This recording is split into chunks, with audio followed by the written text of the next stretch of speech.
السلام عليكم ومرحبا بكم من لندن. اسمي جوناثان هادلي.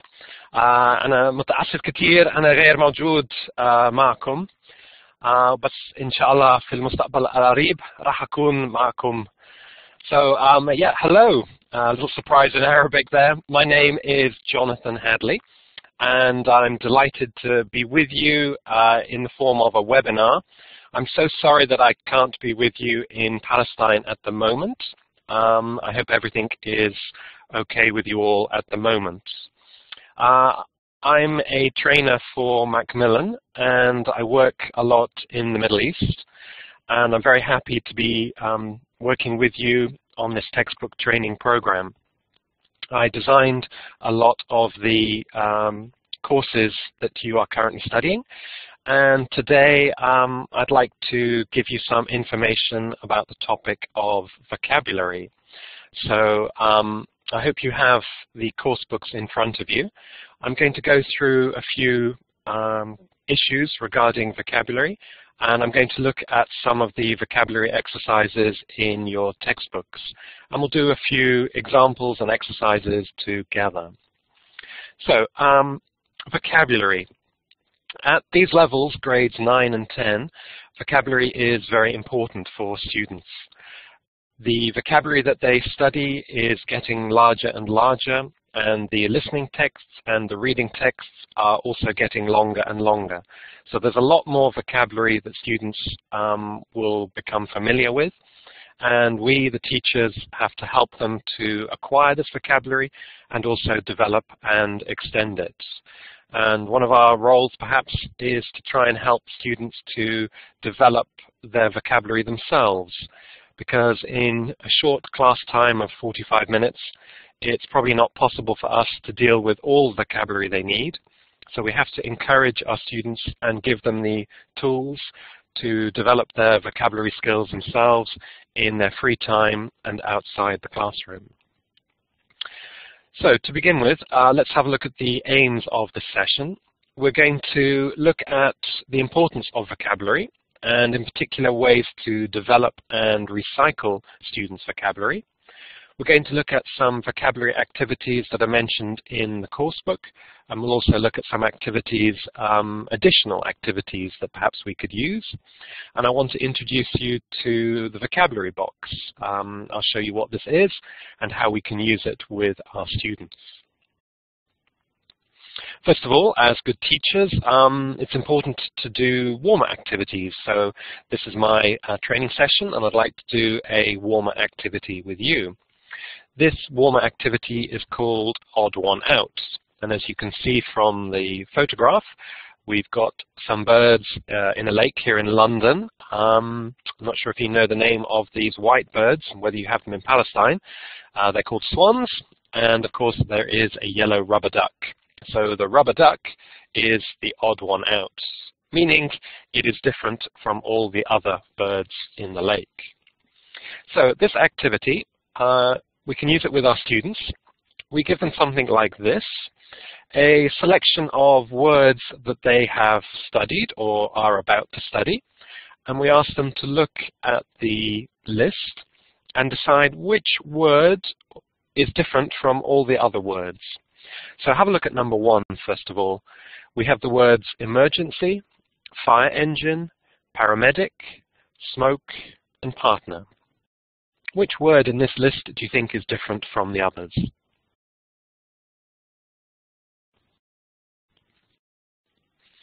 Then have a look at number 2. These words all come from the course book. We have the word dome, and heaven, and pilgrim, and resort, and monotheistic. One of the words is different from the others, and perhaps doesn't belong in that group. Which word? And then the third list. We have price, population, expensive, go up, pound, and rise. Which word in this group do you think does not fit the word family?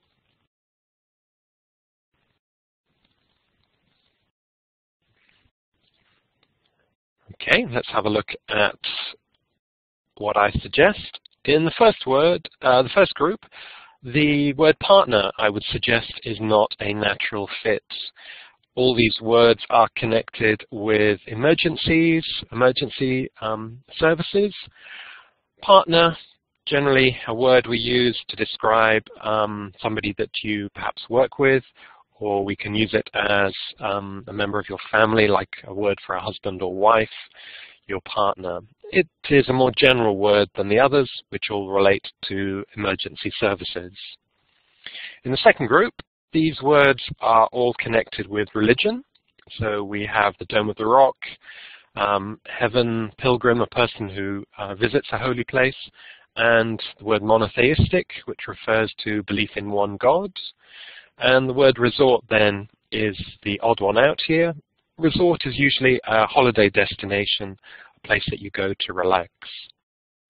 And in the third group, the word population, I'd say, is different from all the others, obviously referring to the number of people, whereas price, expensive, go up, pound, and rise. These are all money words. You might have come up with another word that was different. That's fine, as long as you have a good reason for giving it. And this kind of warm-up activity, I think, is good for students at grade 9 and grade 10, because not only does it focus on the meaning of words, it also encourages participants to perhaps discuss and argue and reason as to why one word fits the group or the other words are connected. And it doesn't matter so much what the correct answer is. There may not be one correct answer, as long as students have a good reason for determining that that word is different. So it helps them to expand their vocabulary, recycle their vocabulary, and I'd also argue that it's good for critical thinking skills in that they have to think and determine why this word is different from all the others. And it's perhaps a skill area of building up word groups or family groups so that students get used to the idea of grouping the words together. This should help them to remember the words, and also it will help them when they have to revise. If they can group the words together on a particular topic, when they have to speak about that topic or write about that topic, then they'll have the words together. Okay, so the main focus of this talk is on vocabulary. And as you'll no doubt be familiar, reading is a good way of improving students' vocabulary. And in the course books at grade 9 and 10, there are a large number of reading texts that provide the context for new vocabulary, as well as, of course, listening texts that provide vocabulary. And you'll find new sets of vocabulary are introduced in periods 1 and period 4 of every unit. On the screen in front of you, you can see in period 4, unit 3, that the new words that are introduced are the noun or verb to beat, also the word chart, gentle, heart, injury, out of breath, rate, sensible, and warm up.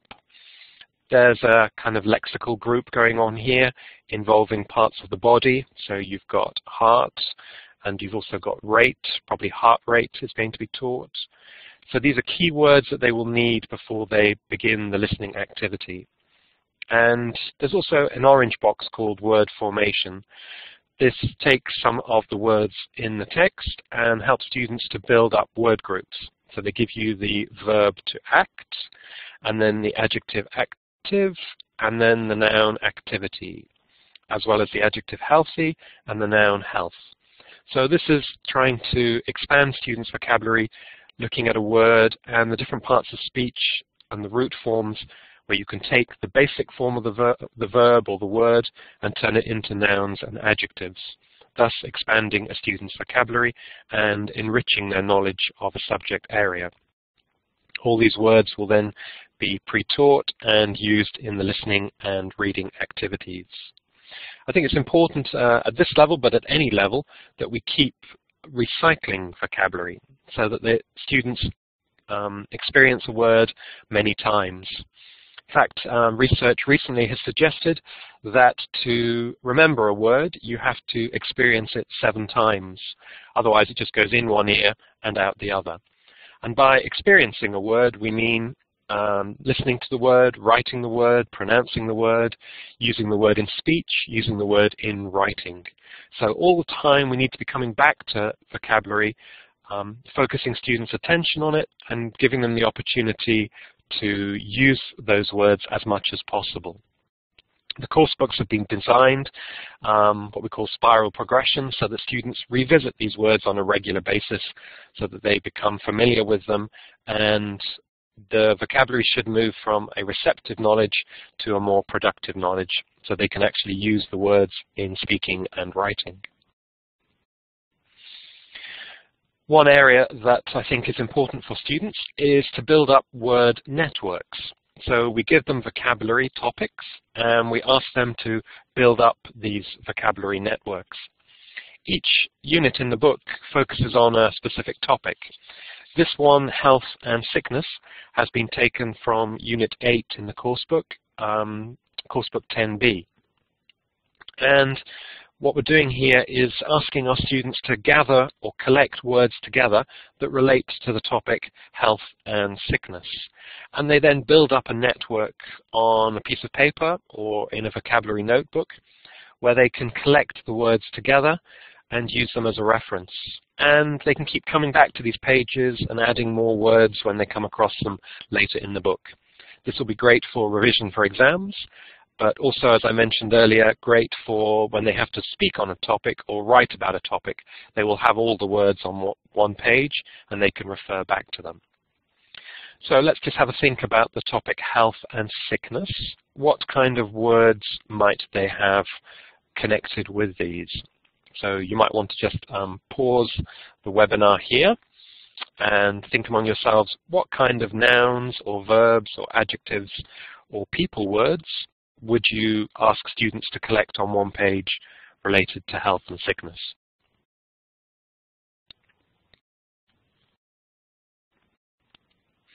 Okay, here are some suggestions that I've come up with. Place words connected with health and sickness, obviously the word hospital, the word clinic, and then people words. You have doctor, nurse, patient, and surgeon. Surgeon is the person, the doctor, specialist doctor, who will cut into the body, open up the body for heart surgery or something like that. Useful verbs at this level, you have look after and a synonym care for, and the verbs treat, cure, and get better. In terms of nouns that they can collect in this topic, you have the word medicine, operation, cure, and treatment. Useful adjectives, sick and the near synonym ill, and useful nouns, disease, illness, surgery, and operation. So if students collect those words together on one page, this will be a useful reference for the topic of health and sickness. And I would encourage students to do this for every topic. If you have time as a teacher, it'd be great if you could start students off in the classroom by collecting words together. And then I would encourage them to do this in their own time as well, either for homework or just encourage them at the end of every English class to be noting down words. And they should be able to build up a file of vocabulary pages that relate to different topics. So health and sickness being one, you might have another topic on family and friends, sport and free time activities, the environment, jobs, careers, anything like that. And at the end of their course, they will then have their own kind of mini dictionary related around vocabulary topics. In the coursebook, we also have these word formation boxes. They appear at the beginning of every period 1 and period 4. Those are the orange boxes that I mentioned earlier. Here is an example from, I think this comes from, coursebook 9A, unit 5. Students are given a couple of words and they are asked to either write down from what they know or using a dictionary to build up these word formation tables. So have a look at this yourself. You might want to pause the webinar and see if you can work out what words go in the columns for verb and noun and adjective. There may be more than one word in each column.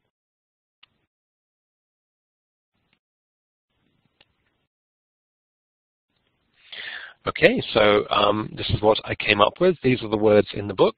So you have rule for the verb, ruler for the noun, which is the person, and then the adjective ruling.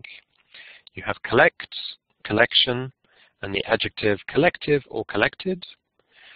You have inform, the noun's information, or the person an informer, and the adjective informative. And then you have the verb change, the noun change, so that's the same word, and two possible adjectives. You've got changing and changeable. It's useful for students to see how certain word forms have, for example, a suffix like tion, which is a common suffix to denote a noun, collection, and information. And it's also useful for them to see that occasionally verbs and nouns are pronounced the same and also have the same form.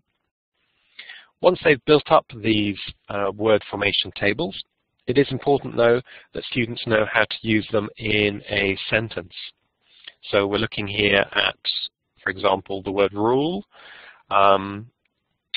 The king or queen rules a country, and a king or queen is the ruler of the country.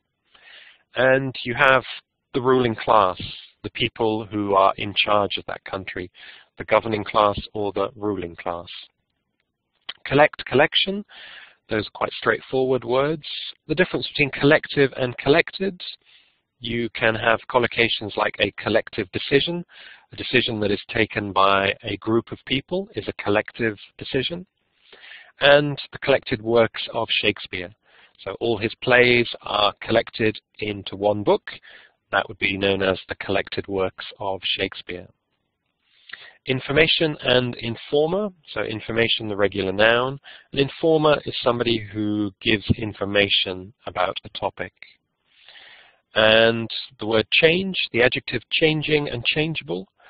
We might talk about changeable weather in the United Kingdom. So 1 minute it's rainy, the next minute it's sunny, and then the next minute it's windy.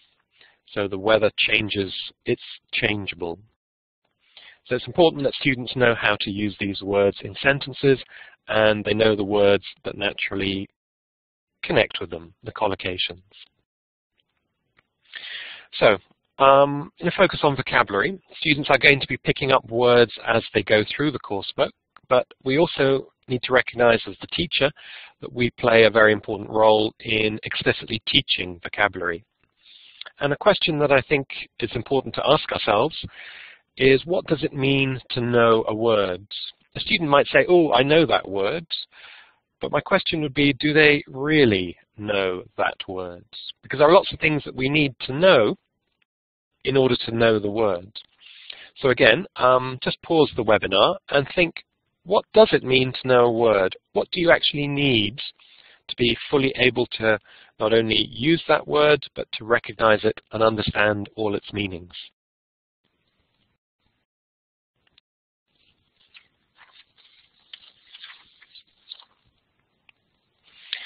Okay, so this is what I would say answers the question, what does it mean to know a word? You have to obviously know the meaning of it, both perhaps in English and also in the first language. So in our case, do they actually know how to say this word in Arabic? And they may have to translate it into a phrase. There may not be a one-word translation for it. They also need to know the context, or how the word is used in a regular sentence. This also involves knowing the cotext, or the collocations, the word partners that naturally go with the word. So which nouns go with this adjective, or which adverbs naturally go with this verb. They also need to know how to pronounce the words, and they need to know its grammar. So is the word a noun or an adjective or a verb or a preposition, what's often referred to as parts of speech. It's also important to know whether the word is a formal word or an informal word, the register.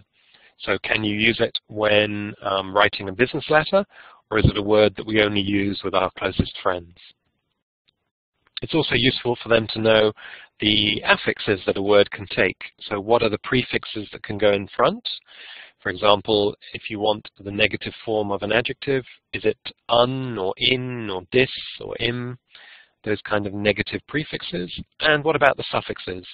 As we mentioned earlier, tion on the end, can we use that to form the noun of this word? And lastly, connotation. Words in English have their meaning, but they often also have a kind of background meaning. They might have a positive meaning or a negative meaning, or they might be a neutral kind of word. This is important so that we don't perhaps offend people. When students are studying descriptions of people, we have to be a bit careful when we use words like thin or fat. Although they denote the size of a person, they can have a negative meaning behind it. So calling somebody fat, generally regarded as a negative thing and wouldn't be very popular. But if you called somebody well-built, that is also referring to their size, but it's in a more flattering, positive way. Likewise, the word thin. Thin is, has a sort of slightly negative meaning here, and the word slim might be regarded as a more favorable interpretation of somebody's size. So when we're teaching vocabulary, we need to make sure that students are familiar with, if not all of these, most of these. So to know a word is actually quite a complex thing in English. I'd like to look a bit more detail now at collocations. These are the word partners, the co-text, the language that goes around vocabulary. At grades 9 and 10, it becomes increasingly important that students recognize the words that naturally occur together, their word partners. This will help students' English sound a lot more natural and will build up their confidence in producing perhaps ready-made chunks of language. How do we do this? Well, first of all, I think we have to get students to notice the chunks of language. They need to go beyond looking at just one word in a reading text or in the tape script of a listening. And they need to look at the 2 or 3 words that naturally co-occur. We can help them to do this, and then we can encourage them to record these words, and then to use the words many times so that we are recycling their knowledge of these collocations. This will involve recycling it perhaps in a speaking activity or also in a writing activity. So let's do one ourselves. Let's have a look at a page in one of the course books. If you'd like to look at course book 9A, Unit 2, Period 5, on page 20, you'll see a reading text about house and home. Just spend some time now reading through the text, have a look at the vocabulary, and try and highlight the chunks of language or the collocations that it would be useful to draw students' attention to. And then we could perhaps encourage students to write down these collocations and phrases on those vocabulary pages so that they can use them again when it comes to a speaking activity or a writing activity. Okay, I'll give you a few minutes to do that.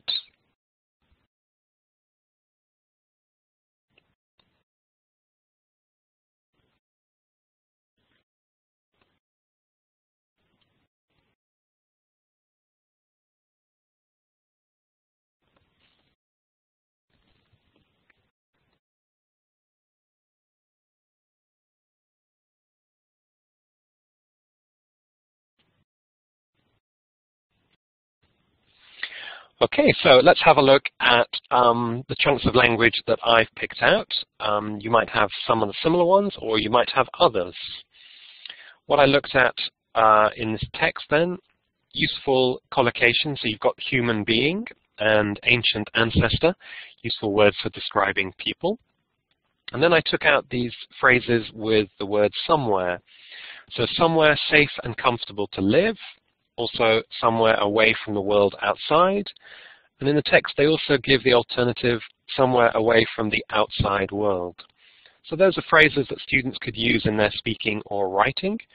They're quite long phrases, and that should give students the kind of motivation and also confidence that the phrase they have sort of copied is a natural English phrase. And if they were to use that in speaking, that would really improve the fluency and the accuracy of their speech. There's also the useful phrase, find ways to do something. And students could build that up by adding other verbs after the word to. adjectives that go with houses. In the text they mention traditional houses and simple houses. To describe the house, you've got strong walls and thick walls. Again, these are the natural collocations with wall, strong and thick, that students should be encouraged to use. If they have to then write about their own homes or traditional homes in Palestine, they can use these what I'd call ready-built phrases. Useful verbs: we build a house and we design a house. And the phrase protect themselves from, so talking about why people built these houses in the old days, it was to protect themselves from a number of things, and the collocations that are useful in the text: protect themselves from wild animals, difficult climates, bad weather, the wind and rain, and the sun's heat. So connecting that with the verb protect themselves from gives them useful phrases that they can then use themselves. And lastly, I picked out the phrases a place to relax, a place to live, and also the description of the word home, a happy family home. So I don't think students can necessarily focus on the phrases themselves. It does take training, and I think that's our role as a teacher, that we would go through a text like that once they've understood it and done the comprehension questions. We would then get them to highlight useful language that they can record for use later. They could initially highlight it with one of those yellow highlighter pens if they're available, but I would also encourage them very much to actually write these phrases themselves on their vocabulary pages or in their vocabulary notebooks, so that they are building up the vocabulary topics and the lexical families for use later. Another idea that I'd like to share with you that I think would be useful for grade 9 and grade 10 students is a vocabulary box. You might ask, what is a vocabulary box? Well, it's just any old box that you have, really. I've got one here with me in the studio. It's just like a shoebox or a tea box, nothing too large. It's a box that you can use with one class to collect vocabulary that they have been studying. The idea is, at the end of every class, you ask students on a small piece of paper like this to write down a word or phrase or collocation. It doesn't have to be one word, it can be a group of words, but it's words that they have studied in that class or found in the course book of that day. And these words should be new or difficult or interesting, something that is important to the students themselves. And they record it on the paper, and then they put it in the vocabulary box. And I'd recommend that you try and do this at the end of every English class. So at the end of a week, if you have 30 students in your class, you might have 60 or 90 pieces of paper in the box. So at the end of 10 weeks, you're going to have perhaps hundreds of pieces of paper and words or phrases in your box. So you're building up a large collection of vocabulary that students have studied. And unlike a dictionary, it's the actual words that have come from the class or from the lesson itself. The students should be putting the words in the box, so you can go around at the end of the class and collect these words. But you could also encourage a bit of student independence. Once you have modeled how to do this, perhaps the following week, you could give the responsibility to one of the students in the class and say, for this week, you are the vocabulary monitor. You are going to cut up small bits of paper like this, and at the end of the class, I'd like you to distribute the paper to the students, ask them to write the words on the pieces of paper, and then collect them in the box. And then you could change it to a different student for subsequent weeks. The question, can we use any single words? No, I would say you can use single words, or you can use collocations, or phrases, or idioms, anything that the student would like to write down. In the initial stages, as the teacher, you might find that students are writing the same words on the piece of paper. So at the end of the class, you might want to just quickly go through the words and remove any words that are duplicates. And if students haven't written down words that you think are useful, you can also add them into the box. So it becomes a collective effort. Then what do we do with this vocabulary box with all these words inside it? Well, there are a number of activities. And how long are these activities? Well, I'd recommend that you have perhaps 5-minute activities using these words. The types of activities that you can use, have a look at this. You could do some perhaps definition activities with these pieces of paper. You could distribute a number of these papers to groups of students in the class. One student takes a word from the box and then has to define it so that the other students guess the word. So for example, they might take the word traditional house and they then have to explain that phrase to their fellow students so that the students can guess the phrase traditional house. You could also ask them to do a spelling activity. They can take the word from the box, give the word traditional, and ask a student in the group to spell that word. Traditional.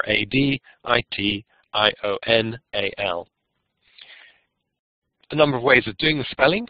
You, the teacher, could take the word out of the box and do it as a whole class spelling activity, or in pairs, students could spell words to each other, or in small groups of students, they could spell the word to each other. You can make the activity slightly more challenging. They can give a definition of the word so that students have to guess that word and then they have to spell it. So definition first and then spelling second. They can also take these words from the word box and have to make a sentence using that word. You could also get them to take a word from the box and then just pronounce that word. Or finally, you could do the Pictionary game activity. This is where you take a word from the box, the student has to keep it secret, and then they have to draw the word so that everybody can guess it. It's like a picture dictionary. It's a fun activity. You could do it in small groups, or you could do it as a whole class activity where one team, the class is divided into two, so you have Team A and Team B. Team A chooses a word first. One of the students draws it on the board for the rest of the team to guess. If the team guesses correctly, they score a point. If they can't guess the word perhaps in 1 minute, then you could offer it over to the second team. If they know the word, then they get the points. And that would be a fun last 5-minute activity of your class. And all the time you are focusing on definitions, spelling, pronunciation, using the word in a sentence, and you are recycling and reviewing this vocabulary. When can we use this vocabulary box? Well, you can use it for students who perhaps have finished an exercise before everybody else, rather than them sitting there doing nothing, which, as we know, can often perhaps make them a little bit troublesome for the teacher. You could hand them the vocabulary box and ask them to play some activities using the words in that box, while everybody else gets on with finishing the class exercise. You might also want to use the box as a change of pace. If you've been doing 20 minutes on grammar, you might want to do a quick 5-minute activity on vocabulary just to lighten the class and to change the focus. You might decide that you would like to do a little bit of extra focus on vocabulary, so bring out the vocabulary box and do a definition activity for 5 minutes. It's also particularly good for revision, so at the end of your semester, before the exams, all the words that have been collected in the box are words that students should know because they've come across them in the class or they've come across them in the textbook. So you can do revision activities with them to help them prepare for the exam. You can also use the vocabulary box in the first 5 minutes of the class as a warm-up activity, or in the last 5 minutes of the class as a cool activity.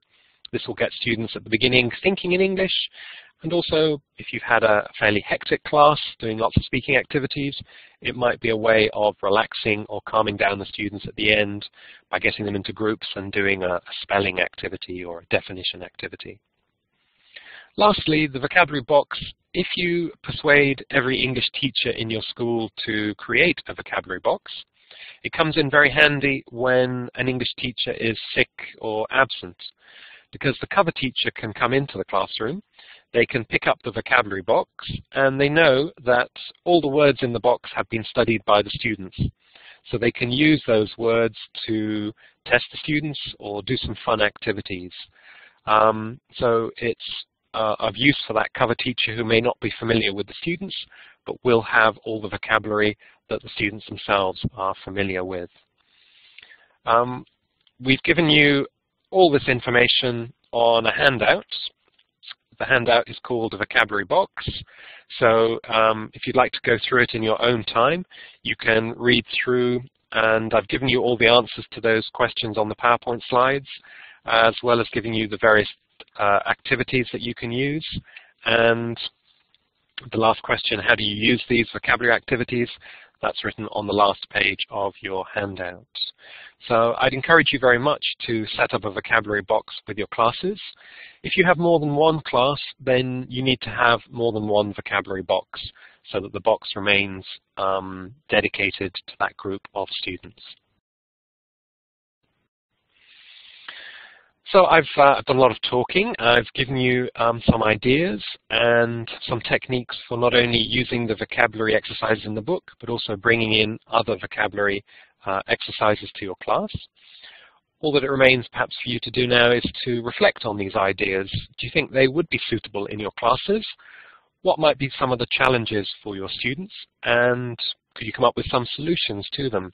Do you think the vocabulary box would work? What about those word formation exercises? Do you think students would be able to go to a dictionary and find the different parts of speech to build up these word groups? Or might that be difficult for them? So perhaps just pause the webinar now and talk with your fellow participants and reflect on what I've shown you so far.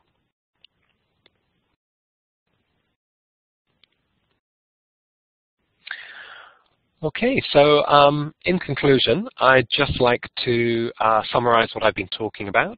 I think at grades 9 and 10, vocabulary is extremely important. Whilst grammar is important, I would argue that vocabulary is equally important. And you'll know from the English for Palestine textbooks that there is a large focus on vocabulary at these levels. And for students who are at a grade 9, grade 10 level, it's often vocabulary that makes the real difference in their speaking and in their writing. And later on in life, it's vocabulary that often will impress native speakers when students come out with great phrases and great collocations. This has a very positive impact on the listener or the reader.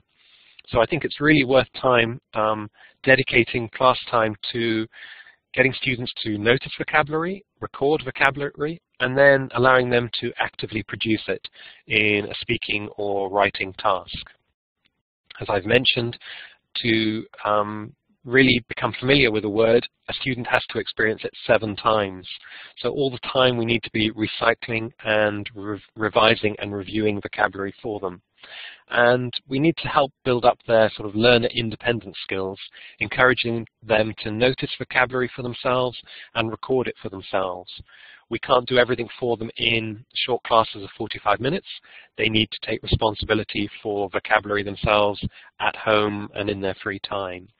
But we can show them how to do it, and we can encourage them with hopefully lots of fun, interactive activities. So I hope you enjoy using a vocabulary box, and I hope you enjoy teaching vocabulary with them.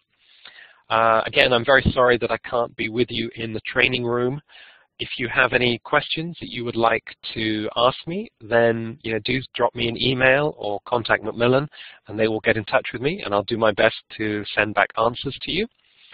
I wish you all the very best with the remainder of the training program, and good luck back in the schools, either if you are teachers or if you are supervisors working with the teachers. I really hope one day that I can come to Palestine and visit your classrooms to see all the great work that I know you are doing there, often under very difficult circumstances. So, inshallah, راح أشوفكم في المستقبل القريب. فرصة سعيدة ومع السلامة. Goodbye.